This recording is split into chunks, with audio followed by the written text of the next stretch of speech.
Thanks to Andy for putting this together and to all of you for being here today. I'm so happy and excited to get to talk to this group. And so without any ado, I will just launch into it. So let me see. I have a little introduction here that I'd like to read. Okay.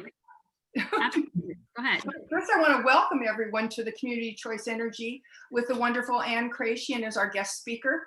As you can see, most of you are muted, and you'll be unmuted individually when we get to the Q&A portion.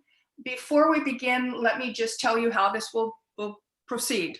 We'll have 30 minutes of Ayn's presentation, and then we'll have 30 minutes for questions. We're going to have two options for asking questions. First, there's the raised hand option. If you would please turn your attention to the participants button at the bottom of the screen. If you don't see it, move your cursor into the screen and it will pop up. If you click on this button, you'll see the list of participants in the column to your right. At the bottom of that column, click the button labeled Raise Hand. Your digital hand is now raised. Once you have been called on, I will unmute you. Please click on the button again to remove the raised hand. It would be great if you could also remove your raised hand. If someone else asks the question and your question gets answered, remove your raised hand so we don't repeat ourselves. Second option is a chat option. If you prefer to use the chat to ask a question, click on the chat button at the bottom of your screen and a column will appear at the right. At the bottom of that column, you can write in your question. Annie will be monitoring the chat and will ask the question for you. Please keep your questions brief and on topic. We want to make sure questions are asked and answered as they are important to learning and sharing about CCE. Read bio here. Oh, read bio here. Sorry. Ayn is a passionate climate advocate focused on facilitating adoption of zero carbon climate action and adoption plans, growing city participation in Orange County's first ever community choice energy program, the Orange County Power Authority, and advancing equality and justice in the region. Before embarking on her path as an environmental advocate and joining Climate Action Campaign, Ayn has had a successful career in corporate communications and PR. In 2015, she began her journey as an environmental advocate after she learned that 3 children in her Irvine neighborhood of 1,700 homes had been diagnosed with brain tumors. Using skills she developed in the corporate world, Ayn helped successfully advocate for the city of Irvine's historic and much loved organic landscaping policy, which brought an end to Irvine's use of fossil fuel-based pesticides that harm human health and the environment. The policy was adopted in February 2016 after 3 months of active campaigning. After that, Ayn created a guide and served as advisor to others seeking to create similar organic landscaping policies in communities across the US. In 2020, Irvine's policy was recognized by California EPA's Department of Pesticide Regulation for its achievement in reducing risk from pesticide use. In 2018, she turned her focus to the climate crisis and helped build a coalition of support to create the Irvine-led Orange County Power Authority, which launched in December 2020. In that regard, I'd like to just make an announcement here. Buena Park voted last night to remain in the Orange County Power Authority. Thank you, Ayn, and your team for making that happen. That means we have Irvine, Fullerton, Buena Park, and Huntington Beach in the Orange County Power Authority, and we hope more cities will join in. Canyon Dems will have an Earth Day Zoom event on April 23rd, and Ayn will be speaking about eradication of toxic chemicals. So mark your calendar and watch for info on that to follow in the newsletter and website. Thank you, everyone, for being here. Now take it away, Ayn. All right, thank you so much, Andy. Okay, so can everyone see my screen and this Orange County Power Authority CCE slide that I have up? Okay, super duper. Okay, thank you for that very kind introduction. So with that, I will just skip the intro and get right into it. And say for starters, this is now, I've been with Climate Action Campaign for a full month. So I am focused along with the rest of the Climate Action Campaign team on bringing about basically making policy change to end the climate crisis. That's our mission. And so we are focused on local policy, and I have seen myself the impact that an individual can have on climate. And so, as you all know, we are in a lot of trouble on climate, and I'm not going to belabor this point too much. I imagine everybody already knows this. Raise your hand if you don't. And we can talk more afterward. But we currently have more carbon dioxide in the atmosphere than we have for the last 800,000 years. And that means that we're in a whole lot of trouble, and basically there's no more room for us to put more carbon in the atmosphere. And so with that, that's why we're going to talk about community choice energy, because it can be kind of overwhelming when we think about climate change, and it can feel like there's not a lot we can do. But in fact, we have a big hammer in our toolbox, which is called community choice energy, and you can all do something about it. And I'm about to show you what you can do. So this sort of puts into perspective a lot of climate actions that people normally think of when they think about climate change and gee whiz, what can I do? And these are kind of things that are on the far end of the spectrum. Can everyone see my cat? Hi, Kat. Participate in my meetings. This is Percy. So anyway, so these things that you see here are kind of on the far end of things that people would be comfortable asking themselves to do normally. Things like have one fewer child is the ultimate ask that, you know, normally people would ever consider doing. Living car free, avoiding air travel, plant-based diet. These are all things that take a lot of effort. And the problem with them is that you can only do them you know, on an individual basis. You can't force everyone in your town to have one fewer child, live car free, avoid air travel, and plant-based diet. And even if you could, well, if you could force everyone, I suppose, then it would have the same effect as community choice energy, maybe, but it's not practical. So community choice energy is just a dramatic impact, and that's why it has to happen, and it has to be our priority. So this is a logarithmic graph. I don't know if everybody knows what that means, but basically, if I put this on a linear graph, which I have here on the next slide, the other things don't even show up. And so all this to say, when we think about things that we can do about climate and all these other things that are really, you know, tough for people to do, then we can look at community choice energy and say, well, that is something that I can do, and look at the impact that it can have. And it doesn't have to be a ton of people. You're probably not going to do it all by yourself. You might have to have some other people do it with you. But I made this graph to show, like, say if you did it with, you know, 99 other people, and there were 100 people who worked on it in your city, and these are numbers for Irvine, because that's the data, you know, the easiest, handiest data that I had. But say your city is, you know, maybe half the size of Irvine. If you can, you know, by bringing community choice energy to your city, you can make an impact that is far bigger than any other climate action you could take. That's basically the takeaway from this. So with that, what is community choice energy? It is a program that allows cities to aggregate or to get together and combine their purchasing power for electricity, and then take over that role from the investor-owned utility in the area. In our case, in Orange County, it's either SoCal Edison or SDG&E. And of course, those are the monopoly providers that are very well known. But this arrangement was made possible by a law that passed in the early 2000s after the Enron scandal and that whole energy collapse. And so the first CCE program launched in Marin County in 2010. And since then, there are many more have launched. Now there are 24 community choice energy programs in California, serving 11 million customers.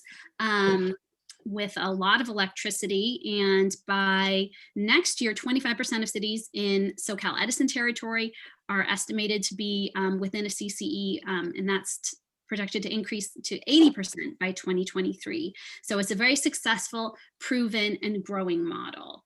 And it's newly coming to Orange County. Whoops, and here we go.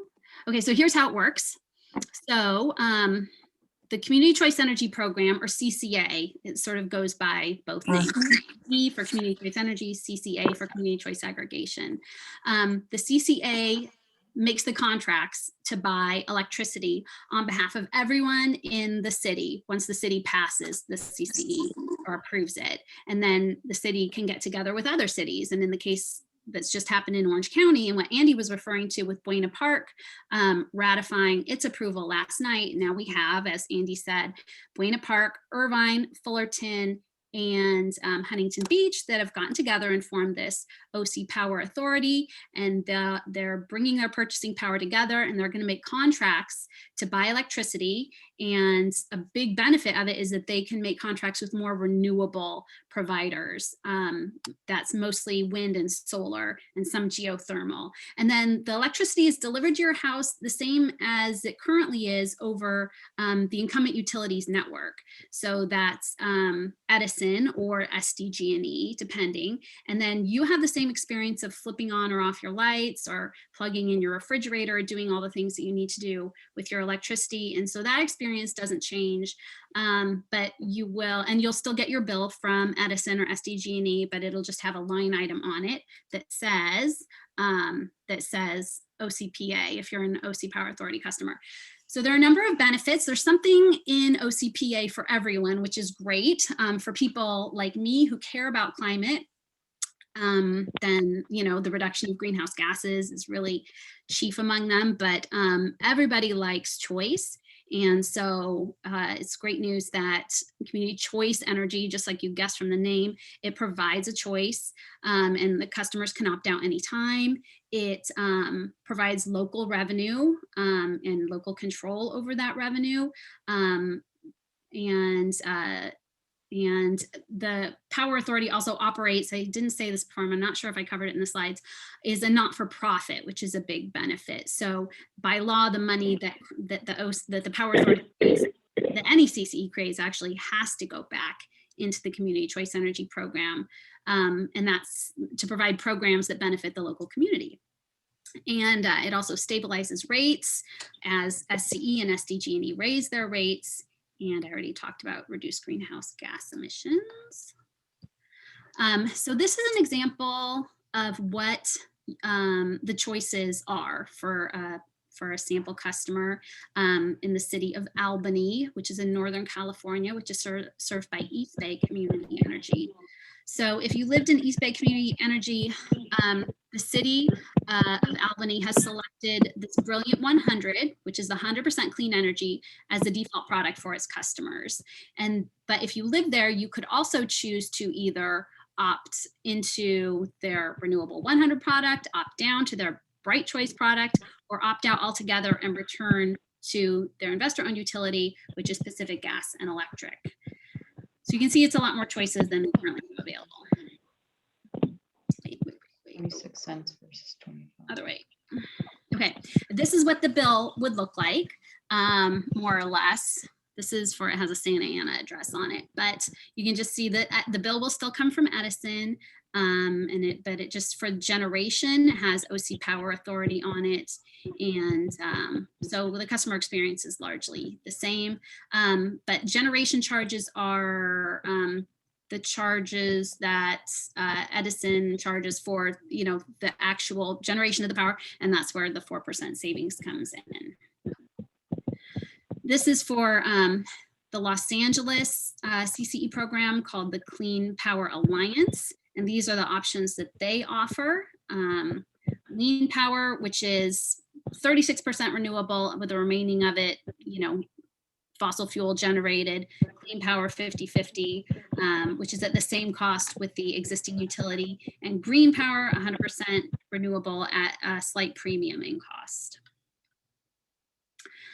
So in terms of choice, another great thing about CCE and speaks volumes about people's, enjoyment of the program is that 93% of people choose to stay in the CCE if they have the choice. So people are kind of voting with their feet and voting with their dollars. And this right here is a table that shows current Cal CCA members, and Cal CCA is an industry group that all these CCEs are members of. And you can see their participation rates, and the average here down at the bottom of 93%. So everybody likes a choice. And this is good news because SoCal Edison rates are increasing. And this is information from a presentation at the CPUC last week, California Public Utilities Commission, where they looked at upcoming rates. And you can see that some of you folks, if you're in South County, might have SDG&E, San Diego Gas and Electric. And that's the red line at the top, which actually, these are the highest rates in the continental US for electricity. So you can see that the rate compared to inflation is really going up for all of them pretty dramatically, particularly for SDG&E and for SoCal Edison. At the same time, Edison's profits are increasing. This is their residential average rates versus revenues. So you can see they're doing just fine, that this model is working for them. And these are the forecasted bill increases, average monthly bills by climate zone. Most of Orange County is in the cool zone. So you can see the increase from 2014 projected out to 2030, and it's going nowhere but up. So all this to say, we deserve a choice. It's time for a choice. And so it's good news that community choice energy programs across the board do provide savings. All but 2 of the existing CCEs in California provide rates that are lower than the existing incumbent utility, except for these 2, Sonoma Clean Power and Marin Clean Energy. And in those 2 cases, the program decided to prioritize environmental benefits or local programs over rate savings. And even with these, even with the price difference not being advantageous compared to the incumbent utility, they've not seen any drop off in participation. And that's according to a UCLA study that I have a link to at the end of this presentation that you can see. So a lot of these savings come from the fact that the price of electricity from solar has declined 89% in the last 10 years and more. And then also from the fact that CCEs have the ability, because they're nonprofits, they have a different tax structure than investor-owned utilities. So CCEs are more nimble and can take advantage of these advantages on price and the drop in solar pricing that we've seen. Another advantage of CCEs is economic development, and the kinds of projects that we're seeing out of existing CCEs and that we expect out of OC Power Authority are the creation of millions of megawatts of renewable energy, advanced electric vehicle charging stations. And as you may have heard, electric vehicles are on the rise and are expected to eclipse gas-powered vehicles in the next few years. And also rooftop solar and battery storage, that investments in all of these kinds of infrastructure are an advantage of CCE. And at the same time, that goes hand in hand with job creation. And for example, in Los Angeles, their new CCE generated 1,500 new construction jobs in LA County. And for Irvine, the electric bill savings alone are expected to add 85 new jobs in Irvine in the first year.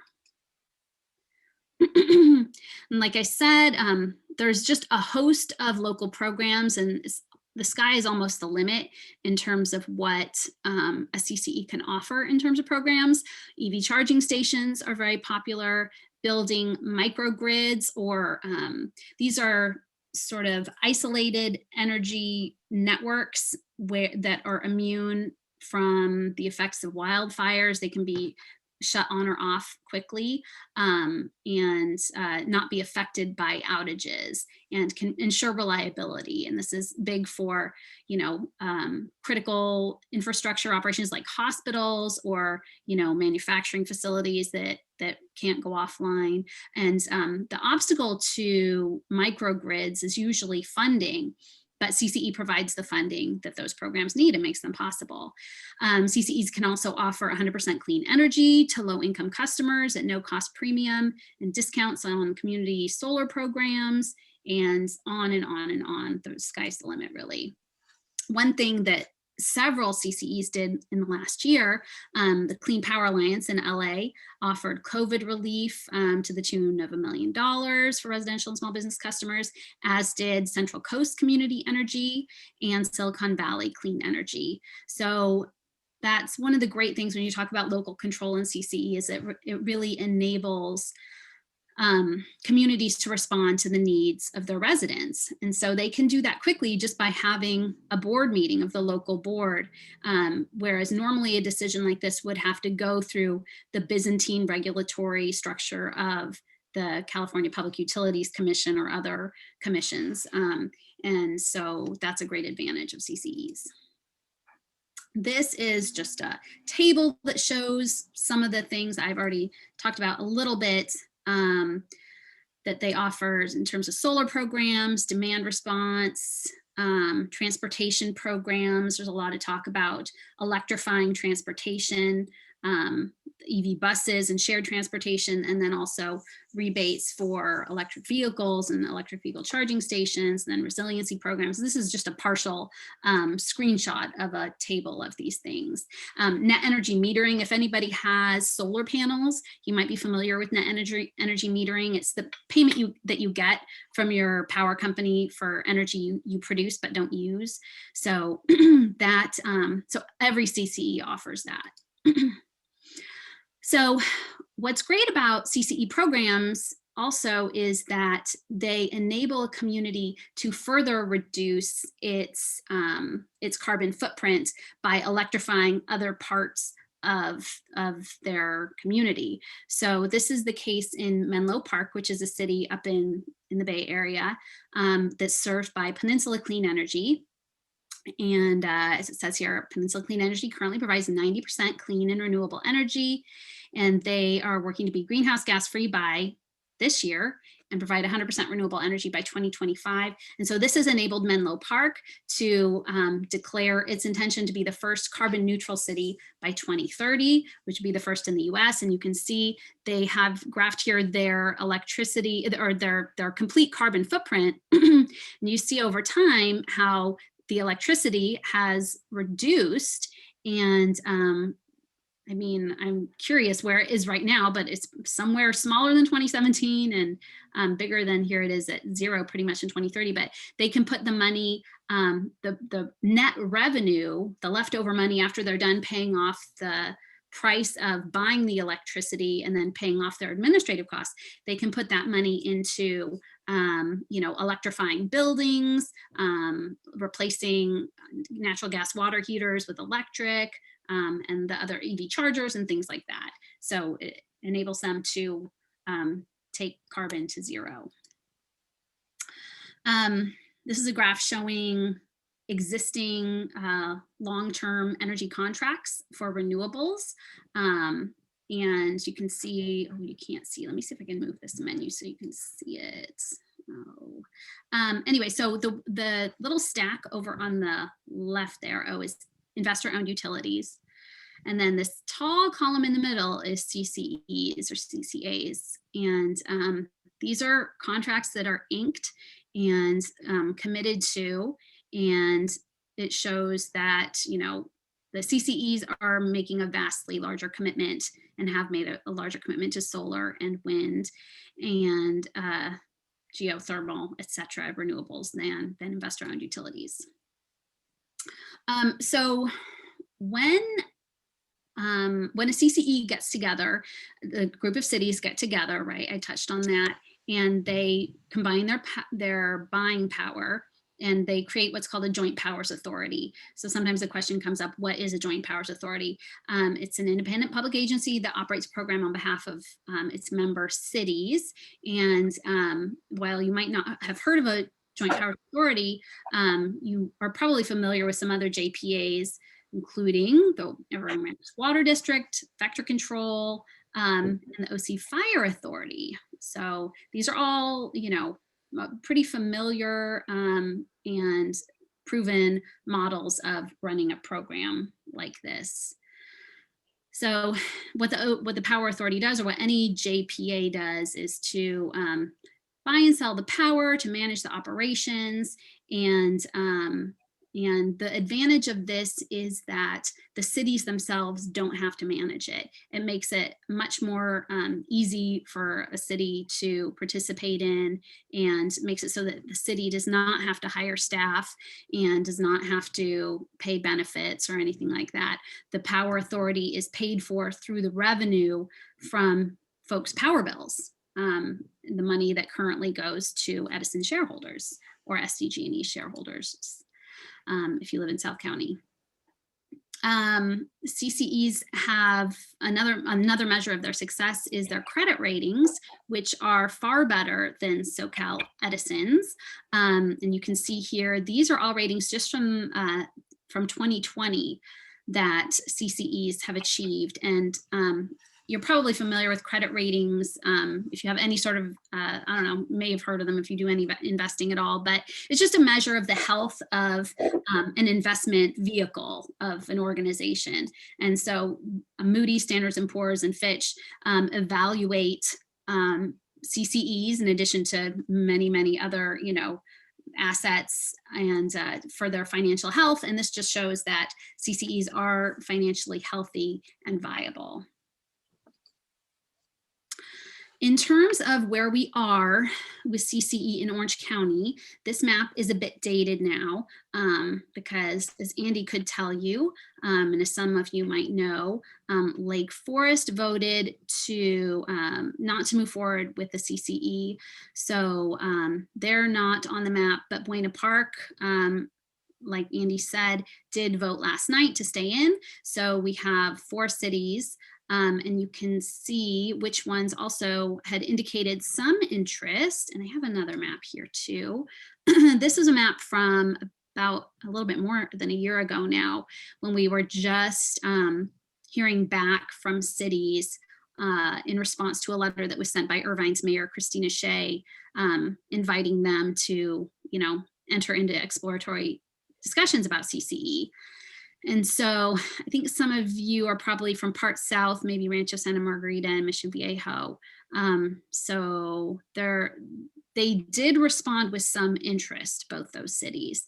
And so that is good news and may indicate that they are, ready to take the next step.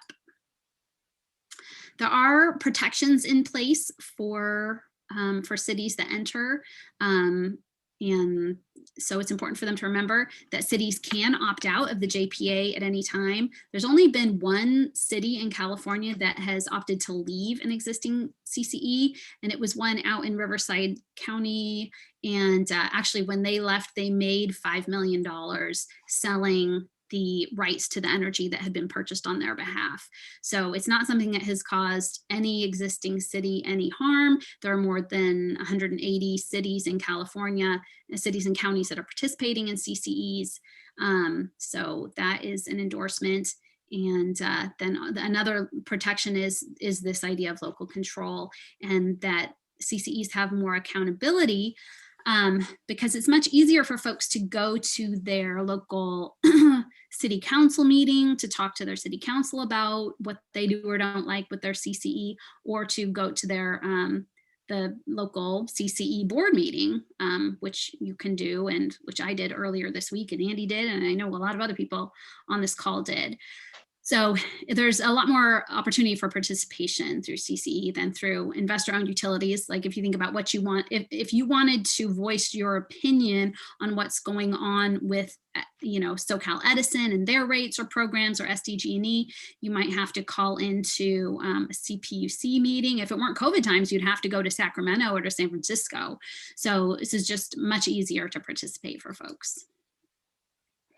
In terms of what's happening, next, the cities that are currently participating, Irvine, Huntington Beach, Boynton Park, and Fullerton, will begin service for non-residential accounts. So this is like businesses and municipal accounts in April of next year, for residential accounts in October of next year, and then net energy metering accounts, folks with solar, various. I'm not sure when that is, but I do have solar, so hopefully sooner than later.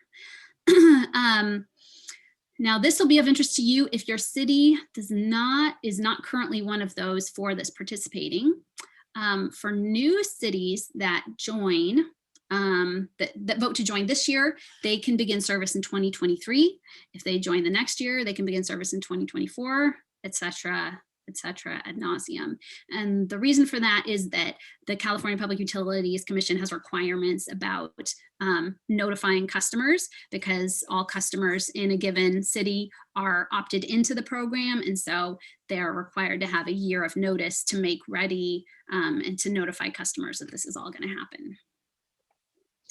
So sometimes what we hear from councils or from just people when they hear about community choice energy is, well, why don't we just wait and see what happens? Why not, why not take, a really conservative perspective and just wait it out and see how it goes for everybody else? But I think it's also useful to think about what the cost of inaction is. And this is an example of Irvine and what the cost would be for Irvine if Irvine had not decided to go ahead with it. That they would not experience, they would have $7.7 million in unnecessary Edison bills that folks would have to pay, $10.6 million in lost economic impact and local spending that wouldn't happen, 85 jobs which would not be created, $120,000 in unnecessary spending for municipal City of Irvine electricity use, and then 360,000 metric tons of unnecessary greenhouse gas emissions, which is equivalent to 78,000 more cars on the road, which is almost one car for every household in Irvine. And I should say,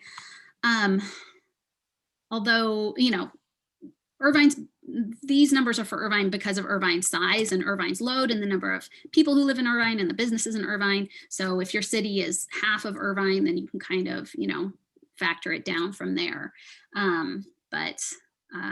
Yeah, there's definitely a cost to inaction, and I think it's important to talk about it.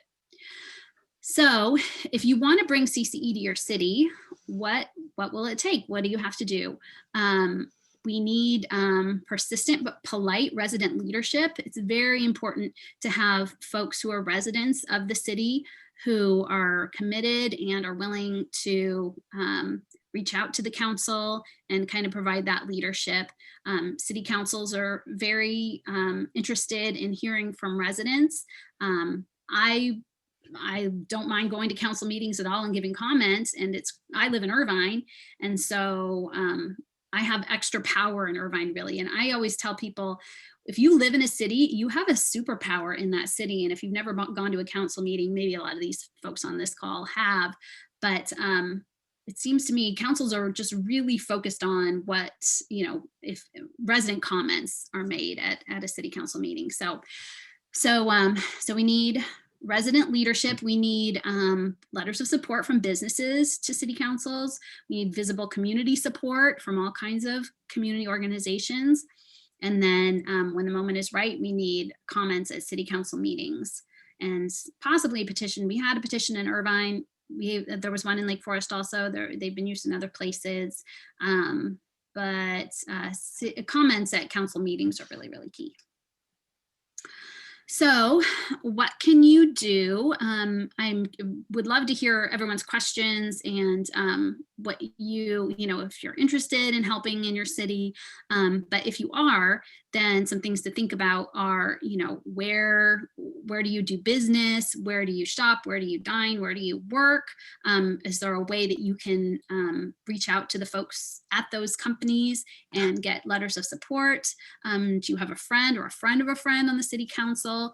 Do you go to a local, you know, place of worship where your congregation leader might be interested in hearing more?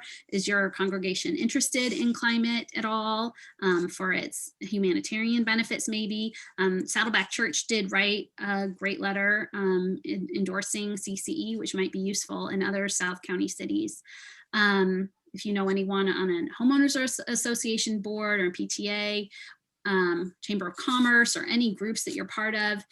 And then we're happy, Climate Action Campaign is happy to help you, you know, and come around and help give a presentation and do outreach and explain the benefits. I also have resources at the end of this presentation with links that you can use, a template letter to send to your council, asking them to, the primary ask right now is to ask a council to agendize CCE. And invite the OC Power Authority to speak. So agendize just means put it on the agenda, talk about it, and that's kind of going to get the wheels moving. So if we can get additional cities to vote on it this year, then like I said, your city could begin service in 2023. In summary, the benefits of CCE are many: savings for ratepayers, clean energy, the ratepayer dollars stay in the member cities.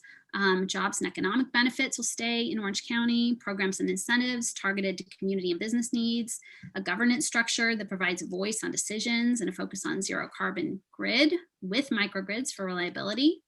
This is my contact info and my boss's contact info, and these are some resources. And I am happy to take your questions. Annie, would you like to start asking some questions? Yes. I'm very sorry that the raise hand option did not appear. I apologize for that. So Annie, are you there? Yes, I am. I just unmuted myself and I'll ask the questions in order. The first one is from Ann Owens and it says, so what type of choices would a CEE give to its customers? Are they choices of green energy types or are they choice of green and fossil fuel choices? Which seems strange given its focus. So a CCE can offer, the standard choices are 100% renewables, 50% renewable and 50% conventional, and then 36% renewable, with the remainder being conventional fossil fuel, which is the standard right now. That's just what's the average of what's offered, and that's what you're getting from Edison or SDG&E right now. So so those are the options, and the city will decide, your city will decide what everyone in the city will be opted in at. And that for the city of Irvine, what's really exciting for me is that our strategic energy plan calls for all Irvine residents to be opted in at 100% renewable energy on the first day of the program. Oh, so that's where you see that those dramatic decreases in greenhouse emissions. And then another choice, of course, is that folks can just opt to stay with their incumbent utility. They can choose to stay with Edison or choose to stay with SDG&E. On an individual level, they can opt out of the CCA on an individual level. Yes, and in terms of the notification, folks will be notified 60 days before the switch, and then again 30 days before the switch, and then 30 days after the switch, and then 60 days after the switch, and they have 120 days after the switch or any time before to notify the Power Authority or Edison if they want to opt out. And if they opt out after that time, then there's a $5 fee for residents and a $25 fee for businesses.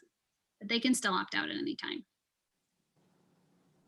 Okay, here's the next question, Ayn. It's from me and it's about the choices that people have questions about energy choices. Because I noticed in one of the examples that you gave, the 100% green energy option was the most expensive choice. And then it went down as the cost decreased, so did the percentage of green energy. Is that the way those are usually structured? And if so, are more people in the areas where this is in play selecting the cheaper option and the less environmentally friendly? There are currently, that is correct, that those are the current options, the 100%, 50%, and then 36%, if I have that right. And currently, let's see, I think it's something like 17 cities opt their customers in at 100%. And in terms of the price, there is usually a slight price premium for 100%, which is your real question. But I think it's usually around 1%. San Diego Community Power launched last week, and I'm pretty sure that their price premium for 100% renewable was something like 0.01% above the standard rate. I would like to say here too that SCE did a presentation at our city council in Lake Forest, and they had a slide that said you can get green energy from Edison, but it will cost more. So, and 17 people in Lake Forest have signed up for the green energy program through SCE. But they have no way, they have no budget to advertise the program. So they're not keen on doing that, and they do the bare minimum, which is what the state mandates. That's what Edison. That's right. That's just what's required is what they do. And they have announced, Edison has announced its intentions to get to 80%. This is their ambitious climate plan, 80% renewables by 2045.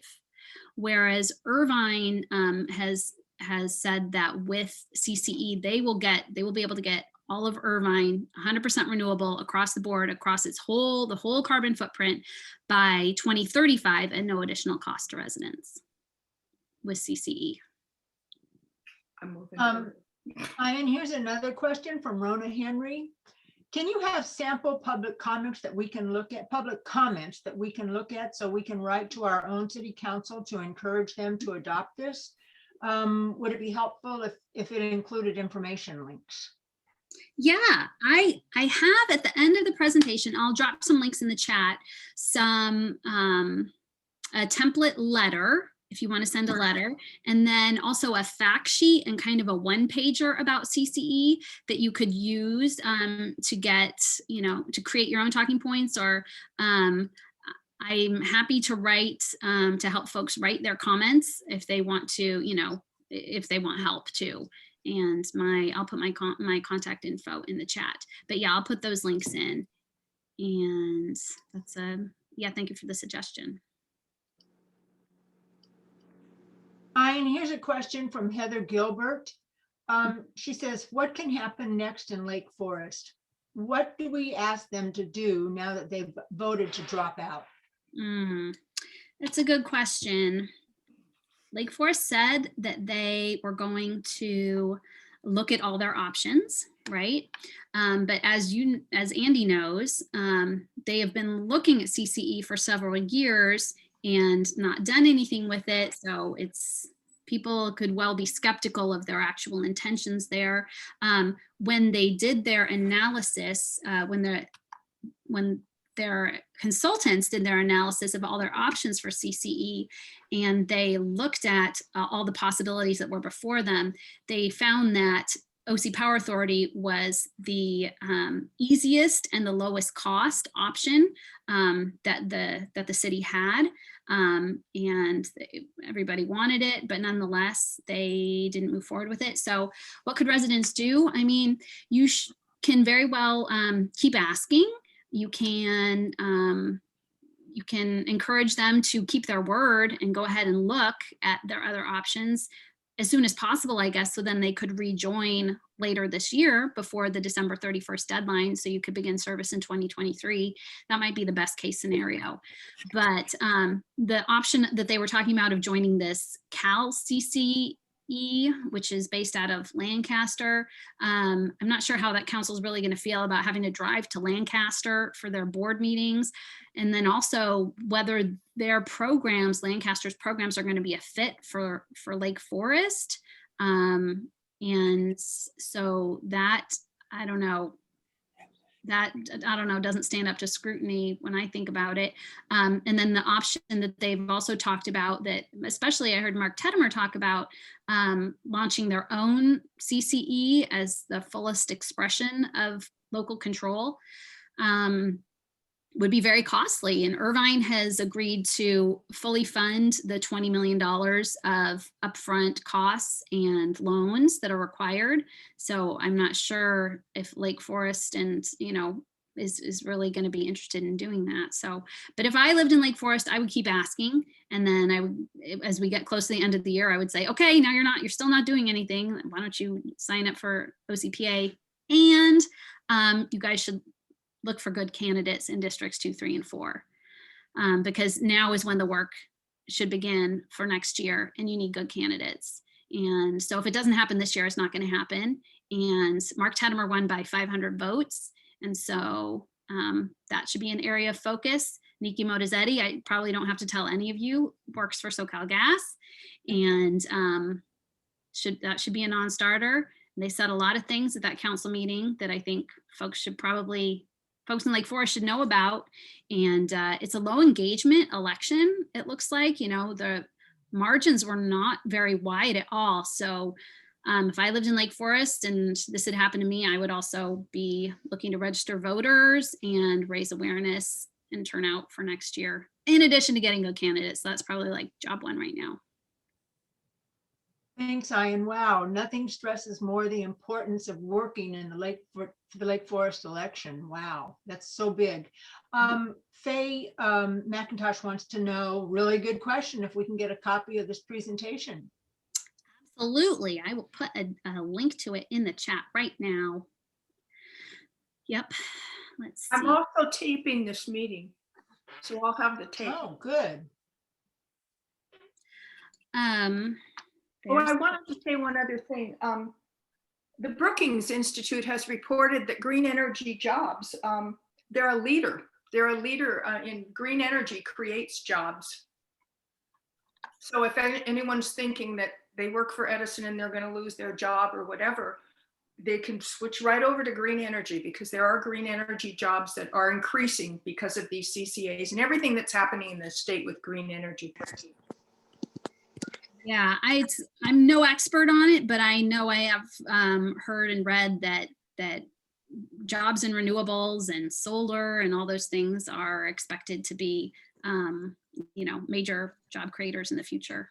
And yeah, it doesn't seem like a good path to try, like a sustainable path, if you will, to stay working in natural gas or coal. I mean, yeah, when Larry Fink, the CEO of BlackRock, which is this big investment organization, sent a letter to all the CEOs in the world saying, like, you need to get it together when it comes to renewables and figure it out and get off fossil fuels, basically. So yeah, it's not a go forward path. Here's a question from Randy Simmons. Do homeowners who have solar panels get a credit or a discount under a CCE like we do from Southern California Edison now? Yeah, so if you have solar, that's called net energy metering, that program where you get compensated for your extra power you produce. And typically in a CCE, compensation rates are 2 to 3 times what they are in an investor-owned utility. So it's great for people who have solar, and then it's just great for solar in general, because that will help incentivize more people to put solar on their roofs. So I have solar, and I'm excited about that, even though it's not why I'm doing all this, but it's a bonus. And here's a question from Rona Henry again, and it says, Lake Forest was supposed to have a joint strategic planning workshop, but I think it was it today, but it got canceled. That might be a good meeting to send a public comment to when it gets rescheduled. And do you have any insight also about the Laguna Woods interest? I guess that's a two-parter. Can I comment here? Because our focus group was asked to send letters to the Planning Commission on the strategic plan. And some of us had actually done that already. So I encourage others to do that. Thank you.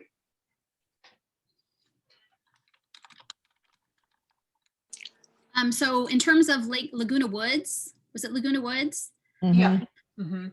Yeah, I've heard a little bit about, might be some council members there who are friendly to it, but I don't know that it's been agendized at all or is under consideration in any way. So, so that there's work to be done there. It's not agendized anywhere at the moment. So we have some councils who seem to be more friendly to it based on things they've said in the past.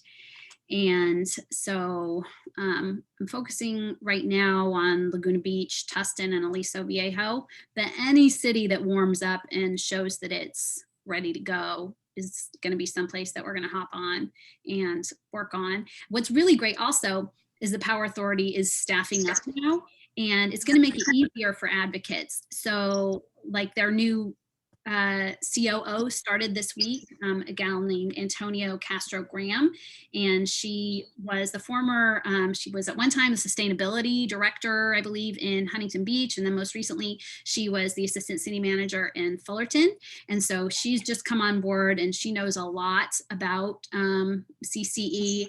And her first day was Monday, and then they have a new CEO, also Brian Probalski, who was the CEO of the Malta-Niguel Water District, and he's actually really well known in Republican circles, and so which will be useful for a lot of those, I think councils that you see like in Mission Viejo, where you have relatively partisan and Republican council, could be good and actually maybe helpful that he can be an advocate there. I would like to say that Antonio Castro Graham, the CCO of OCPA, reached out to me via email to ask if we could get together and discuss Lake Forest and what we can do to bring them back in the fold. And so I had set up a meeting with Margot and myself yesterday, but Antonia got stuck in the, not stuck, she was in a meeting with the OCPA, and they had all these people from all over the California that were there speaking and telling their experience about CCA. It was wonderful. They had Marin County there. They had all these, it was so good. And then she had to stay for another meeting. So we didn't have our meeting, but we will be meeting and discussing how we can work with Lake Forest to get them to change their mind. So we're on it, guys. We are on it in Lake Forest.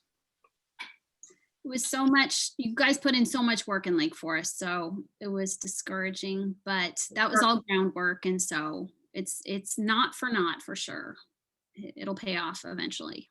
We will keep pushing. I see a couple of hands still. Yes, Heather. Heather, unmute yourself and ask a question. I am unmuted, and if my hand is up, I did it before to prove you were wrong when you said that the option wasn't there. Okay. Okay, there's a couple more questions in the chat. You want to go through those? Yeah. No other hands? Okay. Next is a question from Ann Owens, and I don't quite understand your figure, but I think how many millions does it start? How many millions does a startup cost a city? She had said 20, so you referred to 20 million. That's for everyone. Okay. That is the initial funding was 2.5 million, and then throughout the course of the whole, for the next couple years, is expected to be between 10 and 20. So you have to create long-term contracts in order to keep power coming in. So that's one of the things that the money is going towards. yeah, right. So if Lake Forest would go about, what are their options? Was they do their own? Those are some of the numbers you're looking at that they would have to spend. Correct. Right. Or more. or they would just have to secure the financing for it. They would have to show that they're good for it, basically, and get financing instruments kind of in place. And then in terms of the hard costs for paying salaries up front for staff, if they wanted to do that, and studies and that kind of thing. Those are the 2.5 million for Irvine. That was what they were in for. And then my other Diane, here's- question was, I'm going back to this choice. You said Irvine chose to participate 100% in green. So I'm assuming this is done through their board that every city sends a representative to. And Actually, so through, that's decided by the city council. So that was Irvine City Council's decision. okay, So, but let's say, so Huntington Beach could come up with a different decision? yes, Okay, so every city doesn't have to go by the Orange County Port Authority. No. They could each come up with their own division of power. You'll be given 3 or 4, each city will be given 3, possibly 4 choices Right. to pick from. I'm just wondering who makes that The decision. board of directors determines what those mixes will be, what those different things will be, what those choices will be. Right, but each city makes their own separate decision on how they want to divide it up. that's right. I'm sorry, I'm jumping in on you. I apologize. That's perfect. Ayn, here's a quick question from Kelly Dolan. What company do you have solar with? That's a great question. I don't even remember. I will say that when I went to get it, I used Energy Sage, which is this sort of portal that is provided through the US Department of Energy that allows you to upload your info in terms of your like usage, and then it maps where your house is and how your roof is, and then it gives you quotes from several local solar companies. So that's what I did. But if I had it to do again, I wasn't dazzled with our the company that we used. So I know there's a nonprofit called OC Goes Solar, which is run by actually another CCE advocate. And so I would, if I had it to do again, I would probably check with them too, in addition to looking at, there's no reason not to check out Energy Sage. I found it useful. But I'll drop OC Goes Solar in the chat if anybody wants it. Okay. I saw Marty's hand up. Yes, thank you. I have 2 questions. The first one is about the 2-vote Irvine versus the 1 vote for Lake Forest. I know that Tatimer was all upset about that point, and I just wondered if you could tell me more about it. Well, I know that for Irvine, they've had the experience in the past of participating in other power authorities where they paid more but didn't get any more say. So as they looked at the CCE option and as we advocated for it in Irvine, that was one point of discussion was, well, you know, if we're going to do this, we want to make sure that Irvine's adequately represented. So that's why they don't mind paying for it. And actually, it's been a selling point to Irvine taxpayers, some of whom you can imagine if your city announced like, okay, we're going to create this thing and we're going to pay for it all, and other cities just get to join at no cost. It's kind of been a tough sell for some residents. And there's been some substantial pushback from some people in Irvine who don't think we should have done it. Oh, we should have made other cities pay their fair share. It would not have happened last year if Irvine had not said that they would go ahead and pay for it. As it was, it happened at the very last minute. And there were cities who literally voted on December 15th to join so they could come to, I think it was the December 16th first board meeting. And it was very tooth and nail right at the end. So I mean, so Irvine's paying for it and Irvine did all the work. So Irvine gets to have 2 board members, and that seems fair to me. And I think to a lot of Irvine residents. And so it's kind of a trade-off, and those 2 seats will go away once the initial costs are paid off. And in the case of the LA CCE, the LA Clean Power Alliance, the costs were paid off in 18 months from launch.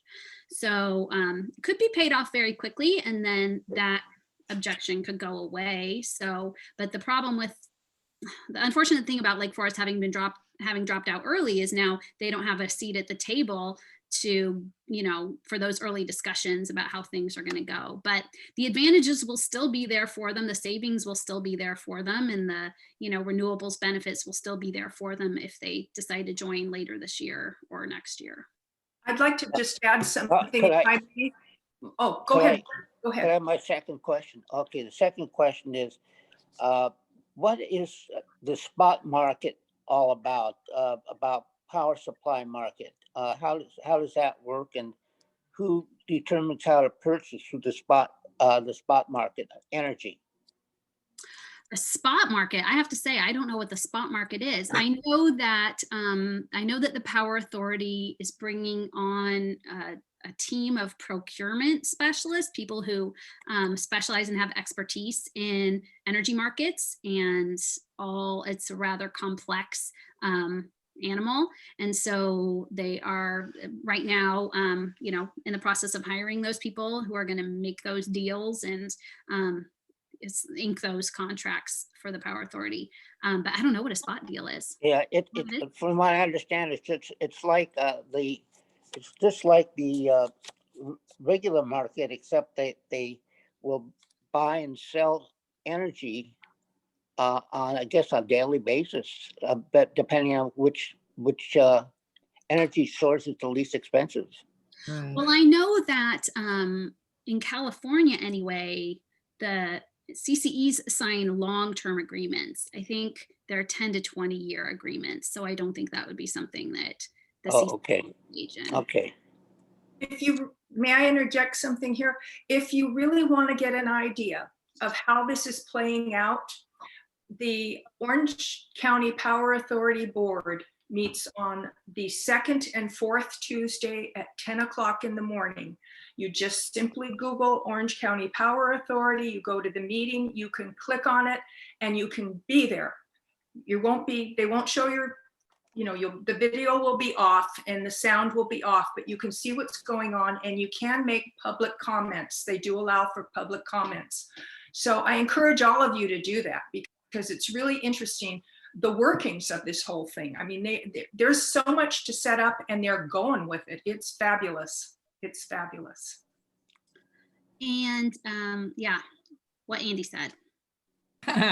Quite an education. And the Energy 101, I think somebody mentioned they participated in it. I participated in it yesterday. I Oh, did. Andy, you said that. So it will be archived, and we're going to send out a link to it to all the folks who are on our list as soon as that's published. So you can do 3 hours of intensive education in all things CCE and California energy.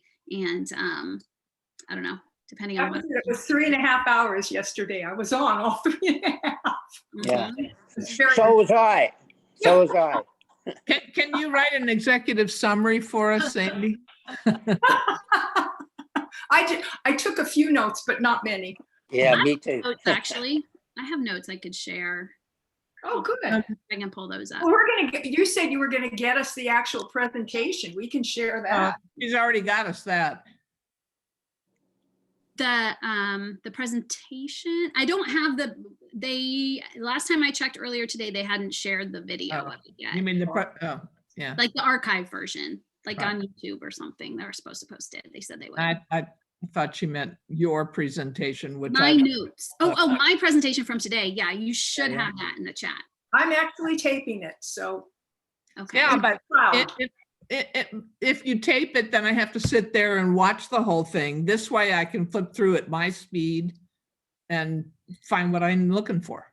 And I do have at the end that I didn't even go to, but a couple resources that, like I said, I think the CCE one pager, a fact sheet, a template letter, a link to CalCCA's website, which is that industry organization that that represents all the CCAs. It's a wealth of information about CCE and programs in particular. So you can learn about all the different things that these communities decide to do with this revenue that they get. And then also a link to the UCLA Luskin Center of Innovation study about CCE and how CCE is accelerating the transition to renewables. And their study actually talks about California CCEs as a model for the country. So yeah, so it's a great authoritative resource. Any more questions, Dan? Yeah. Robert? And here's just about the last question from Herb Cohen. A Lake Forest consultant paid the savings at 1 to 2% versus SCE. Can you please explain how that savings comes about?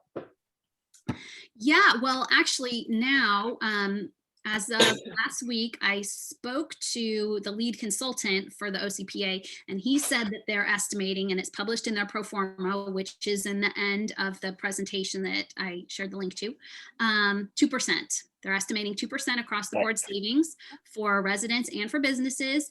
And so that amounts to $24 per average household per year. The average household uses 7,200 kilowatt hours of electricity a year. So that's how that'll pencil out. So there's a sense where it's like, oh, well, that's not very much. But when you look at it in the aggregate on the whole for Irvine, it's going to be $7.7 million. For my neighborhood, it's going to be north of $40,000. It's not a little. So anyway, and what was the second part of that question? That was it. About the 1 to 2. How do you explain to the Uh, 2% oh, where- savings? Where does the savings come from? Yes, so the savings come from primarily the fact that because CCEs are not for profit entities, so they are subject to a different tax structure than investor-owned utilities. So they benefit from that. And then also because solar and renewables are at a much lower price now than they have been, and because CCEs are signing now their long-term power agreements, and they are so they can benefit from that somewhat, although not that much, because there's this exit fee that they're subject to from the CPUC, where they have to offset the long-term contract costs that investor utilities have committed themselves to for customers that have left investor-owned utilities to go to CCEs. So pretty much most of the savings are from that, the tax benefit.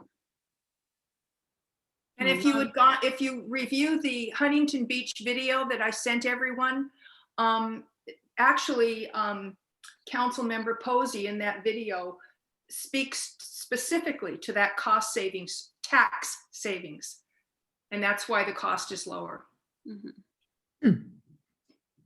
The last comment, Ayn, is from Yvette Yeager, and I think she's asking, Yvette, you can correct me, that an email with these links, some of the action-oriented links and some of the links that are in the chat might be more helpful to some people. Absolutely. I would be super duper happy to do that. And I would love to know if anyone who lives, let's see a show of hands, who lives in Lake Forest? Okay. And then let me go to the next screen, make sure I can see everyone. Who lives in Mission Viejo? Randall and Jennifer and Annie. Oh, what's that? And then who lives somewhere else? Where are you guys? Unmute if you're going to tell us. Laguna Woods. I live in Rancho Santa Margarita. Sarah? Oh, you're RSM too? RSM. Okay, cool. I know that Roger Gloss was on, he's an RSM. Yeah. So yeah, so it's really like just a couple people working together can make it happen. So Join a unfortunately, focus group. oh, You're yeah, not this one. Well, and join Kenyon Democrats if you're not already a Kenyon Dem, although I think everybody who's still on is. Let me see, I got one there that I'm not sure. Marty, did you have one more question? Yeah, I just want to mention the 2%. It sounds like a little bit, but you think about the companies saving thousands and thousands of dollars, and then it ends up helping the average Joe, because the companies in let's say Lake Forest save that much money, they're going to be giving it out to the community. The city itself would save thousands of dollars. Mhm. That's right. Yeah, more than $100,000 a year for the city of Irvine is what they figure they'll save just on streetlights and, other lighting buildings and stuff like that. So I have a question, Ayn. Irvine is going 100% green, and they still expect to save 2% on the rate. I don't think they've announced what the rate, it might be a small premium, but Irvine is, I think the council feels comfortable, or at least at this point, that it was a unanimous vote to enter the CCE. Wow. And they've said, they've never had as much, support on an issue as they've had around CCE. So the appetite is there for it in Irvine. It's a very educated community, and no, I don't want to brag on Irvine too much, but pretty climate progressive. Irvine is for sure the climate leader among cities in Orange County. And other things too, the toxic chemicals too. That's part of it. Yeah, I think that softened the beachheads for the climate stuff, because we had it was a 4-member Republican council when we got that organic landscaping policy passed. And Mayor Shea, of course, Republican, was the one who agendized it. And she said that it's the most popular thing she's ever done, that everyone has always thanked her for it. And so I think it helped that she saw, and the rest of the council saw over time, just how much people loved it. A lot of people that I know have moved to Irvine just because of that, because they don't want the pesticides. And so, yeah, so it helped. And I see Randall has a question. Yeah. Yes, Ayn, I'm wondering, the question that hasn't been asked, as far as I'm concerned, is how do the existing utilities not go out of business? Is it that the CCEs buy their energy from them, and being on a competitive basis, they are incentivized to move to greener production? So the generation rates, those are pass-throughs. They're not allowed to make profit on them anyway. So they're making their money from poles and wires fees, from transmission fees, and they will continue to be compensated under the same rate structure with CCE. So that's reassuring for folks who worry about like what happened in Texas, because of deregulation in Texas, the utilities had no incentive to maintain the poles and wires. Basically, there was just, it was a freewheeling circus of everybody trying to get the lowest price on generation with no attention to maintaining the network. So that is very much built into California's extensive regulations around energy. So yeah, the investor-owned utilities are going to do just fine. And they have said that they're kind of backing out of the generation business anyway. They see it's not the future for them, at least in California. So who then does the generation? So there'll be, I have a slide about this. So I put it at the end because I wasn't sure. Let me see if I can share my screen. So there are a whole bunch of places in California where they're generating them. And let's see if I can go view, present, and go like this. Oops, what's going on? Where'd it go? I did this before. Okay, here, view. Okay, so this is where CCEs are currently getting their energy. And you can see it's a whole host of different solar, wind, biomass, biogas, geothermal, wind and solar, and standalone storage facilities all throughout the state. Because of certain regulations, a lot of the energy that the OCPA is going to come from the LA basin area. There are rules around where a given load serving entity has to source. It has to, a certain percentage. I need to know exactly what this is. Unfortunately, I don't know exactly, but a lot of it is going to be out of the LA basin area, which stretches out into the desert and, sort of south toward San Diego and up north, as you might expect. If you're worried about us being in a situation like Texas, that's not going to happen because the PUC will not allow that to happen. We have to have open borders to get energy from other places as well. We can't just isolate ourselves to California only. Yeah, that was another, I have this New York Times article right here, which I'll share in the chat, the link to. It does a great job of explaining how Texas's, policy decisions made ready, the disaster that we saw last month. So it was deregulation. It was their isolation, which was intentional from the grid and from other grids in the country. And then that they're because climate change is considered exotic and is not accepted in Texas. So you can imagine that winterizing for climate events was not considered a good use of an energy company's money, and that they are just focused on basically profiting off of selling, you know, for the best price they could. And so no one was interested in winterizing those natural gas wells that froze, and or weatherproofing the power lines, because that's something that has to happen too. They just weren't making those investments. I totally recommend this New York Times article for reading. I see, who's that? Randall, Mrs. Yes, Simmons? Sally. Hi. I was wondering if there's a plan in there that would cover high power use time periods like summertime when people are using air conditioning, and they have a plan to not have the rolling blackouts like we have now. Yeah, I know that existing CCEs have time of use plans comparable to what you have with existing, like with Edison. I'm on a time of use plan right now, even with my net metering. So yeah, because that's what CCEs currently offer. If you go to Peninsula Clean Energy or Marin Clean Energy's website, you can see their rate comparisons, and they do seem to offer that.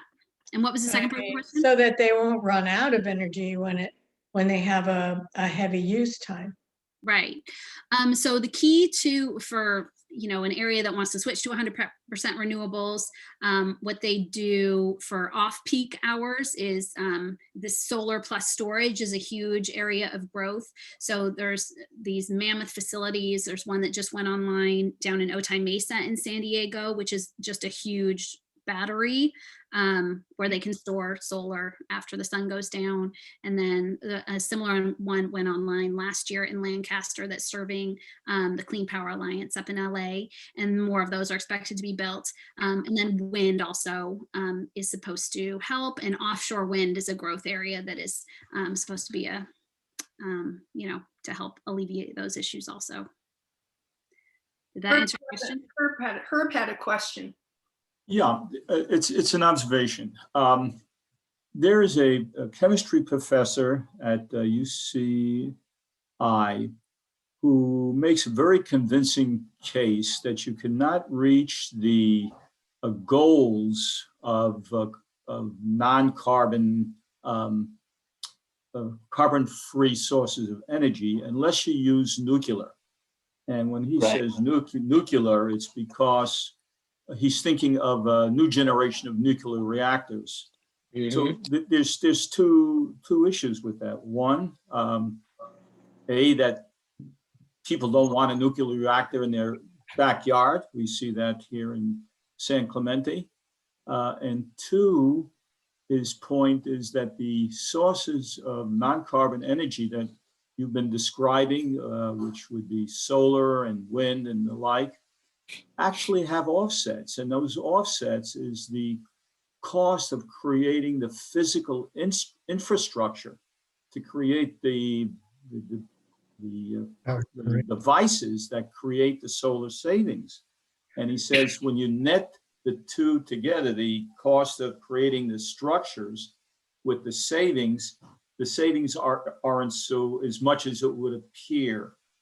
So I make the observation is that it would be, I think, well served for people that have an interest in this is to have this fellow, this professor, make his case because he is very specific. He's very detailed. He's very data driven, very bright, obviously. And I found it convincing. Anyway, it's another voice. It's another perspective. Herb, what is his name? A.J. Shaka, S-H-A-K-A.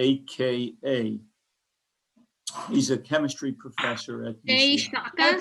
A.J. is his initials, A.J. and then Shaka.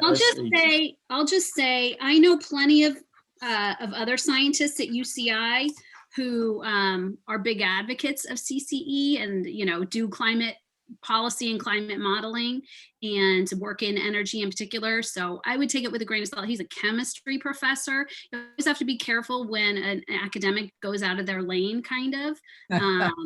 So I did post an article from Scientific American about renewables, and what you're talking about is called embodied energy, you know, the energy that's used to create new renewable sources.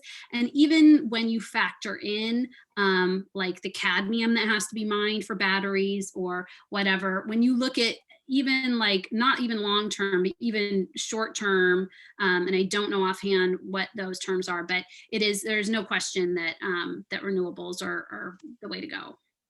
Well, given an example, there's a proposal to build a huge solar farm in the deserts of California. And that is raising environmental objections. So here you have possibility of a great source of solar energy, but there's an offset to that, and that is presumably environmental concerns that would come about by building this huge solar farm in the California deserts. And I think those kind of discussions really need to be aired so that people have an intelligent assessment and understanding of the pros and cons of what's being proposed. Well, what's nice about CCE is that it prioritizes local generation and things like feed-in tariffs, where the infrastructure is built, you know, over, say, parking lots or over, you know, existing industrial facilities or even on rooftops. So, and there's no question that the technology that we need to get to zero carbon is there. And I mean, of course, those concerns about, you know, different environmental issues out in the desert, you know, will need to be answered, but it is not a non-starter at all. It can be done. So those are just conversations that those communities can have as they come up, and that will happen, no doubt. But, and then just one more thing, I put in the chat also of an article from the proceedings of the National Academy of Sciences on integrated life cycle assessment of electricity supply scenarios, which confirms global environmental benefit of low carbon technologies. I encourage you to review that also. So Marty, you had another question? Yes, you mentioned that Edison has the infrastructure and takes care of that. That would be wires. Wires, don't they call, isn't that what's causing fires? So I'm trying to understand that. Then you mentioned the microgrid, there's no fires. So explain that. It's a little confusing to me. So yeah, so a microgrid is kind of an isolated island of power where the whole system it can be turned off or on in advance of, you know, say an advancing wildfire, or if a wildfire is threatening, you know, a certain area of, you know, the foothills, say, and then an area adjacent wasn't at risk somehow or something, that area could be kept on. This happened in, when was it? A year or two ago up in Northern California, there was an area on an Indian reservation where a microgrid had been created. And so even though areas nearby had been turned out, and it was that period when all of Northern California was pretty much in blackout, but they were still online because they had their microgrid, and so they were able to maintain service. So I can share some info in the chat also about microgrids that might be. So the electric wiring that they have as the structure is not something we would need to be concerned about as far as fires. Is that? No, I mean, like I said, Edison will continue to maintain their poles and wires.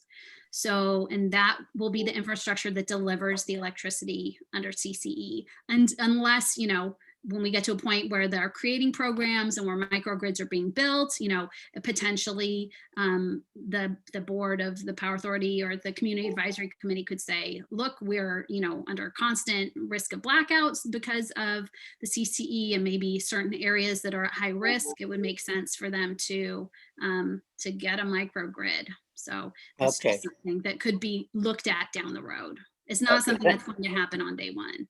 Thank you so much. Sure. Any more questions? Shall we say good night at this point? It's almost 5:30. Yeah. I was going to say, Thank you, Ayn. that was a Thank you. wonderful presentation. Thank you so much. Great. Thank you, Yeah. Andy and Ann. It was great. Thank Very you. good. Please I look just wish we had smarter people on the Lake Forest City Council. Exactly. You got it. Now is the time to fix that, though. You guys have to get some better people in there. and- Well, somebody I know is going down in District 2, that's for sure. Which one is District 2? Is that? That's That's Nikki. Nikki. Oh, great. Do you have a candidate? I wish. Okay. But yeah, it's going to be all about registering voters, and I put my. Well, just- those are all things we're good at. We will get going. And, and and it's so We're exciting. in search for candidates, and when we get them, we work our asses Yeah. off to make sure they get. We just elected Katrina Foley. Yay! Yeah. yeah. Can we take a minute and celebrate that? Yeah. Yeah. Off to everyone Really. who helped with that. Yeah. So amazing. Yeah, I was yeah. like, Probably everybody here helped in some way. INR Democratic Club has over 300. How many members are we now, Heather? 319. Nobody has joined while we've been on. I am joining. Okay, Marty. Marty. All right. Yeah. About 320. time, Marty. Oh, and he's a family, so Thank you, Is your wife- Ian, for taking the time away from your family. I appreciate it, and Yeah. I'll see you soon. please, if you get your bridge club or your pickleball club to a place where they're ready to talk about community choice energy, please let me know. And I would be happy to come and talk to them about it. We're just here to help as much as we can. Like I said, it needs to be resident led, but but we're totally here to help and collaborate and strategize and stuff. So yeah, so thank you so much for the The opportunity. first step is educating people, and that's what we're doing here today. Mhm. right. And I'm a member of a women's club, and there's a board meeting next week, and I'll bring it up, but here's what I expect: a whole bunch of eyes rolling. What? And Tell they them. won't- They won't know what I'm talking about, and I don't have enough time at the meeting to give your presentation. Well, ask them if anyone cares about climate, if they want to know biggest thing they can do. Well, see, that's the thing. The whole thing about the savings to the homeowners, I'm good with, a 0.00001 saving or no saving if we can do something wonderful to the climate. Yeah. Well, unfortunately, there aren't enough people like you. Well, and I think there's too much fear that not only would it not be a zero increase, but it would be, would not be a zero savings, but it might be a non-zero increase. And people definitely aren't interested in that. Yeah, that's what I think. But then Yeah. it's about the money going back, the money that is currently flowing out to Edison is dividends, is going to go back to the community for these programs and things that are going to directly benefit the community. So I don't know, it is a tough sell, but that's why we need better councils too, so they can see it and make the right decision for everybody. But anyway, so yeah, so thank you all for your time. I so appreciate you. it. I look forward to Thank hearing you. from you. Thank Bye, you. everybody. All right. Bye. Thank you for Thanks for coming. putting in. Bye. Thank you. Spread the Thank you. word. Bye. Yeah. Okay. Great. Thank you.